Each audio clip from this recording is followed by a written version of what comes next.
Alabama lands a big commitment yesterday, and is another commitment on the horizon? Maybe so. You are Locked On Bama, your daily podcast on the Alabama Crimson Tide. Part of the Locked On Podcast Network, your team every day.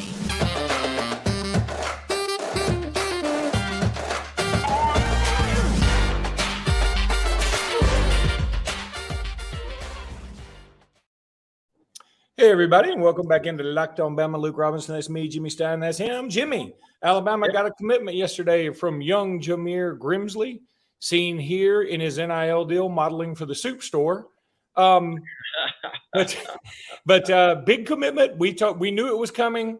Doesn't mean we're not happy about it. Oh, thrilled about Jamir Grimsley. Pretty much a big-time kid. I mean, per On3's rankings, he's the number 77 prospect in the whole country. I think anyone in the top 100 is elite to me. Obviously not like a five-star candidate, but a 77 would be a very solid high four-star. Look at the programs he could have committed to. He could have committed to Penn State. He could have committed to Michigan, his in-state Florida Gators. He's a really tall cornerback. What you like about that is if he sticks at corner, that's awesome, because how many people have a nearly 6'3" cornerback with those long arms? Makes him just ideal for the position, or better than ideal, because there's not even many in the NFL, frankly. But if it doesn't work out at corner, he's got a safety sprain. He could easily move to safety, and he plays a lot of wide receiver in high school. I actually think, Luke, maybe his best position might be even our hybrid spot, at star, which is a little bit of corner, a little bit of safety. He might be just absolutely ideal for that, because every trait you would want in a star, he's got. Also a good kid, goes to a private school in Tampa, smart, has come to Tuscaloosa. Nick Saban himself has been involved in recruiting Jameer Grimsley. So this was a high value guy, high target that Alabama wanted, and he now pairs with Jalen Mbakwe, who's going to play a cornerback for Alabama at the other corner. And what a nice pair of corners. Alabama may not even be done at cornerback just yet. We'll see. But this was a big pickup for Alabama. I'm excited about Grimsley for sure. Well, you should be. I mean, he looks got lengthy and fast enough. And again, we've talked about it on the previous podcast. These are the kind of defensive backs you want now. It used to be defensive backs, for the most part, were diminutive, very quick on their feet, and there's still a place for those. But anyway, big pickup if you ask me. You guys at On3 do have him ranked a little higher than most other services. Right. I will point out. We think the others are going to catch up. I mean, I'm always bragging on On3. I mean, if you're going to follow one ranking service, I highly recommend it's On3, just simply because it's the best people. Man, I'm just being honest. It's the best people in the business that do the rankings, the most experienced, the best guys at it, and it's a whole nationwide effort. But really, that rankings department is really good, and so I have a lot of confidence. Now, I'm curious, what the other services say and do. But hey, it's still sort of early in the process. When you're 6 months away from the final rankings, they're going to change any number of times. A dude on our board the other day at BOL made a great point about comparing rankings to GPAs. That's really smart, because everyone asks you when you're done with college what your GPA was. They don't ask you, yeah, well, I know you graduated 3.8, but like between your junior spring and senior fall, what was it then? Well, who cares? Nobody cares what your GPA was. They only care what your final GPA happened to be. And that's what recruiting rankings are. I mean, we're 6 months away from the final ranking, so no one should get too caught up in where they are. Just kind of use it as a general guideline until the final rankings come out. But we think that Jameer Grimsley is going to end up national top 100, which is where On3 has him now. And correct me if I'm wrong, but he plays for Jairus McIntyre, right? He plays for him? Is that his coach? That's what I'm saying. Yes. Yeah. And Jairus McIntyre played at Auburn, who was a teammate of Travaris Robinson, who recruited Correct. Grimsley the most. So just interesting, Correct. all things come full circle with the Iron Bowl, right? Well, it's who you know. I mean, recruiting, there's a lot about relationships and who you know, and that's obviously something Alabama and T-Rock could use to their advantage in terms of getting in the door with Grimsley. And he does have a good relationship with T-Rob, but just, in terms of our information at BOL, one of the things that sort of pushed us over the top actually was Nick Saban being personally involved in Grimsley's recruitment, meaning that Nick's personally involved with everybody to an extent, but in terms of just calls and having his hand in things. And of course it makes sense because Nick Saban coaches the cornerbacks and Grimsley's going to be a corner at Alabama. And again, I think that's a major factor here. Jimmy, we're going to go ahead and tell everybody about FanDuel. Love us some FanDuel. You love FanDuel. I love FanDuel. We all love FanDuel. You can't beat it with a stick. You can take your first swing at betting on Major League Baseball on FanDuel and get 10 times your first bet amount in bonus bets up to $200. That's right. Just bet $20 and you'll land $200 in bonus bets, win or lose. That's $200 you can spend betting everything from the money line to the over-under to who you think is going to first home or have the first home run, all these funky things that make watching baseball palatable. all on an app that's safe, secure, and super easy to use. Plus, when you win, you get paid instantly. None of this screwing around like we got to verify that you did blah. No, they pay you instantly. There's no better place to bet on Major League Baseball than FanDuel, America's #1 sports book. So sign up today. Visit FanDuel.com/lockedon to get up to $200 in bonus bets. That's FanDuel.com/lockedon. FanDuel, official partner of Major League Baseball. On the next podcast, we're going to do really just about all countdown stuff, I think, Jimmy. And we are telling you in advance, we'll probably be in the same T-shirts. So just letting you know early. It's going to be all countdown stuff next time. But now, Jimmy, want to talk about a guy that, frankly, I have not been keeping up with. I'm not going to lie. Jakob, I guess you say Gude? I go with Gude. But, boy, we can be off. We were really off on the defensive tackle from Isaiah. Was. Well, pronounce it right. Isaiah Faga is Faga is what we've been saying. What is it? Isaiah Fonga. Isaiah Fonga. Okay, again, it's one of those tricky Hawaiian things where they put an N in the pronunciation, but there is no end. It's the opposite of a silent letter. It's a loud absent letter. Yeah, there we go. There we go. Loud absent letter. Fonga, just like Tungo Valoa, where there's no N into his last name, but hey, that's just how they do it, and I think it's a cool name, frankly. Now that I know the name and know the correct name, I'm like, wow, that's a cool name. I'd like this kid even more if I knew the correct pronunciation all along. Isaiah Fonga. Jakob Gude, I'm going with Gude for right now. I am going to find out in the next day or two because I think it's going to become important as the week progresses. He is a real interesting kid. He is a safety. A little undersized, and here's the story in terms of my evaluation of him. Because, like Luke, I wasn't paying a ton of attention to Gude, but the fact is, Alabama's liked him all along. This isn't someone new that Alabama just found. Alabama has liked this kid from the start, and he's going to commit this week. We believe at BOL this is trending in the direction of Alabama taking Gude. He likes Auburn a lot. He likes Central Florida a lot. Other schools have a hand in with him. If he chooses Alabama, my thing is it's probably over Auburn.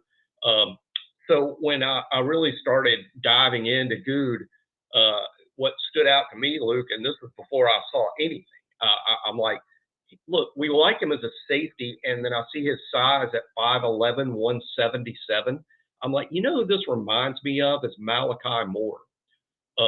Because Malachi, we recruited – who ended up a safety at Alabama, but he was almost exactly that size when he committed to Alabama, and he ended up being a safety, as we know. And not only that, has ended up being a pretty good safety, particularly his freshman year, as we all know, and I think he's going to have a senior year that looks a lot like that. So I thought, man, that kind of reminds me of Malachi. And then for the first time, I watched Jakob Gude's tape. And to my eye, and I want everybody out there, if you can, to watch a few minutes of it, to either agree with me or disagree, feel free to. But he looks so much like Malachi, it's crazy to me. Like you could have easily convinced me this is Malachi's twin brother in terms of his high school tape. I mean, it looks like the same player. I mean, he looks and plays like Malachi in almost every way. Every word I would use to describe Jacob: an undersized safety, extremely physical, pound for pound. He's a hitter. He's a great tackler. He plays the game very physical. He's also highly instinctive. He's a great diagnoser. He sees the play coming before the play starts. He's moving in the direction of where the ball is going before the ball is snapped. He diagnoses things excellent. He gets there. He's real physical. He's pretty good with the ball skills. They're not awesome, but pretty good in terms of making a play on the ball and just looking like a baller athlete. Pretty good. Any weakness he has that I see is just basically a size speed thing. Whereas, gosh, is he big enough to be safety? Is he fast enough to play this? I think those are reasonable questions. And I do think covering SEC wide receivers vertically, being able to run with SEC receivers on vertical routes, that's going to be a question mark maybe. And who did I just describe? Malachi Moore, right? And hey, to me, in simplifying it, it's a decision for Alabama. Do you want 4 more years of Malachi? I think the answer to me is, oh, heck yeah. Heck yeah, I would take him all over again. Maybe he plays a big role. Maybe it's a supporting role. Maybe he starts late in his career. Maybe he starts early in his career. Malachi started game one, day one. And I think why? Because he's physical and instinctive. That's why. And that's how I describe Jakob Gude. So to me, I see why Alabama likes him. I really do. Now, he's not ranked too high at all. I think he's 477 or something in the industry ranking right now, which is really low for somebody Alabama would take. I'm sure he's going to rise, but this is a guy that's probably never going to be ranked too high. I went back and looked, by the way. Malachi ended the ranking cycle around 188, 185. I don't even think Gude will be quite that high at the end, but I think he's going to be around 250, 250, 300 probably by the end. But still, he's a take for me because I think he fits what we really like, and he might be a fitted star, just like Malachi has been. Although I think this year we're going to see Malachi quite a bit at the safety spot. So that's basically, in a nutshell, to me, who Jakob Gude is. He's an off the grid, under the radar Malachi Moore, and he commits July 6th. We believe this is going to be Alabama. What's funny is that you rattle off what you think about him, and then you rattle off and the size of him and his weight, et cetera. And you do the same for Grimsley, and you would think their roles would be reversed. Grimsley would be the safety, and Gude would be the cornerback, right? That's what it seemed like. The first thing that came to my mind. On size, absolutely. Grimsley's Grimsley's heavier and taller. And and I think Grimsley is going to end up in the 6'3". I'm going to say when Grimsley finishes at Alabama, he'll be about 6'2", 205, which does not sound like a cornerback, but he might be. Whereas I think Gude's going to end up 5'11", 190. And, that sounds like a cornerback, but I think he's going to be I think that's a great observation. But you put players where their skill sets are, and Grimsley runs a 10.94, 100 meters. He can fly. He can turn and burn. I think Gude is just the more natural physical player you want to play in the middle of the field. His high school tape, he's practically playing a linebacker at 177 and is destroying people. I mean, the first clip, you're going to go in with this is what will happen. You'll go in with low expectations, so it's 5'11", 177, and then watch the first clip and go, oh yeah. And that's when he playing what amounts to he is playing safety on the clip, but someone comes up to block him to keep him off the guy with the ball, and he puts the blocker on his back and then goes and puts the ball carrier on the ground with major force, and you're like, well, he don't play like he's 177. I mean, so and then there are coverage. There's good plays with him in coverage. As a matter of fact, I think when he covers tight ends and backs and some receivers man to man, he's gonna be really good. You just don't want him on, an NFL first round guy that runs a 4.3, vertical. That's going to be tough for him. But guess what? That's tough for every safety at every level of sport. There's going to be a bit of a panic mode from some Alabama fans. 3-star, Grimsley rated a 4-star by a lot of services, but 3-star on some. And, I'm just telling you, some people are going to be like, there's going to be a lot of hand wringing. In fact, I read a post on the Auburn board saying, what is up with Alabama recruiting? And now some of them had some common sense and said, yeah, they've only got 3 5-stars so far. But that others were like, well, they're taking, this Grimsley kid. They're taking, who did we just take the other day before Grimsley? Help me. Funga. Oh, yeah. Isaiah Funga. Yeah. Funga. And then they're going to be the same thing when we talk about Gude. There's going to be a lot of hand wringing, so we just need to be prepared for it. But again, I'm fine. Auburn wants. I know exactly what you're saying, but Auburn does want Gude, by the way. Yeah. I'm just saying I know that's coming, and so I think it is. Too many people, and it's not like I'm making fun or saying those people are wrong. I think the star system is awesome, and I think you ought to sign as many 5-stars as you possibly can. And Alabama is trying to do that. It's just you can't fill up a whole class full of 5-stars. That's impossible. But secondly, sometimes you take kids over fit, and Alabama's rankings of the players don't rhyme up with the industry's ranking of the players either. So I just look at each player individually. And somebody asked me the other day, what do you think about the class so far? Probably a person asking because they had read or think the same things as some of the critics, as Luke just pointed out. And when I said, what I like about the class so far is the guys at the bottom. The guys down at the bottom, like Joseph Ionata. Yeah. I love that guy. I like Gude a ton. I like Funga, even Rico Scott, who's the low-rated receiver that Alabama took early on. When he was a whole summer ago, he came to Alabama's camp, and he's there 10 minutes, and Nick Saban's full off field going, I want you on this team. Or are we supposed to just act like, oh, he's a 3-star. Why did we take him? I mean, he was an A+ take for Nick Saban in Alabama, and that was a whole year ago. So I get it, but I'll also trust the staff's evaluations. And when I watch these guys on tape, I'm excited. There's been other years, Luke, where guys at the bottom, I'm raising eyebrows myself going, I'm not sure what we see in that guy. In this particular group so far, I'm on board with all the low-rated guys that are on the commitment list. And secondly, we know what's to come, right? I mean, there's other commitment. Casey Poe's the number one. Now he is the number one interior offensive line prospect in the country. He's likely to go to Alabama. Jordan Seaton may end the cycle as the number one tackle in the whole country. He's probably coming to Alabama, or at least leaning that way.